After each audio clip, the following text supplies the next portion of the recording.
OPS TTV Dinakaran ஆகியோர் தற்போது தேசிய ஜனநாயக கூட்டணியில் இல்லை என்றும் 24 மணி நேரத்திற்குள் கூட பல்வேறு மாற்றங்கள் ஏற்படலாம் என்றும் பாஜக மாநில தலைவர் நயினார் நாகேந்திரன் தெரிவித்துள்ளார்.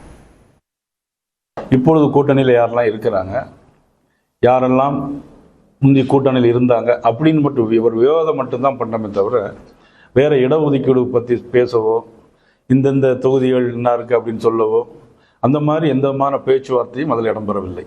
இருவருமே கூட்டணியிலிருந்து வெளியில தான் இருக்கிறாங்க. அதனால் இது பற்றி நான் எந்த விதமான கருத்தும் அதை பற்றி நான் சொல்ல முடியாது. திரு OPS அவர்கள் நேற்று அவருடைய கருத்தை அவங்க சொல்லியிருக்கிறாங்க. 24 மணி நேரத்துக்கு முன்னால் கூட பல மாறுதல்கள் வருவதற்கு அரசியலில் வாய்ப்புகள் இருக்கு. தாவேக தலைவர் விஜயை பாஜக தான் இயக்குகிறது என இந்திய யூனியன் முஸ்லீம் லீக் கட்சியின் மாநில பொதுச் செயலாளர் முகமது அபுபக்கர் தெரிவித்துள்ளார். நடிகர் ஒரு கட்சி ஆரம்பித்து அவருடைய பிரச்சாரம் எல்லாம் திமுகவை எதிர்ப்பதாக இருக்கின்றது, தீய சக்தி என்று ஒரு தவறான பரப்புரை செய்கின்றார். அதே நேரத்தில் ஒன்றிய பாஜக ஆட்சி என்னென்ன தீன்மையான காரியங்களை செய்கின்றதோ அதை பற்றி வாய் திறக்க மாட்டுகின்றார். திமுகவை தமிழ்நாட்டில் திட்டுற மாதிரி பாண்டிச்சேரியிலையும் போய் திட்டுறாரு. பாண்டிச்சேரியில் திமுக ஆட்சியில் இருக்குது. அவருடைய நடவடிக்கை என்பது ஆரம்பத்திலே சொன்னது போல அவர் அங்கும் இங்குமாக பேசி வருவதெல்லாம் பிஜேபி அவரை இயக்கின்றது. அவரோடு போவதும் மற்றவரோடு போவதும் பிஜேபி வாக்களிப்பதற்கு சமம்தான் என்பதுதான் எங்களுடைய கருத்து.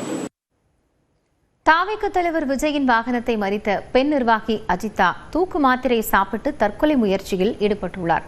தூத்துக்குடியைச் சேர்ந்த தாவேக நிர்வாகி அஜிதா ஆக்னல் தனக்கு மாவட்ட அளவில் பொறுப்பு கிடைக்கப்படாததால் கடந்த 3 நாட்களுக்கு முன்பு சென்னை பனையூரில் உள்ள தாவேக அலுவலகத்திற்கு சென்று முறையிட்டார். விஜயின் வாகனத்தை ஆதரவாளர்களுடன் அவர் மறித்ததால் பரபரப்பு ஏற்பட்டது.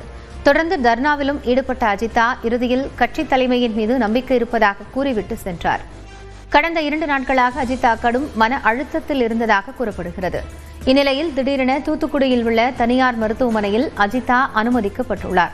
அவர் அதீத தூக்கு மாத்திரைகளை உட்கொண்டு தற்கொலை முயற்சியில் ஈடுபட்டதாக அஜிதாவின் கணவர் தெரிவித்துள்ளார். மருத்துவமனையில் அஜிதாவிற்கு சிகிச்சை அளிக்கப்பட்டு வருகிறது.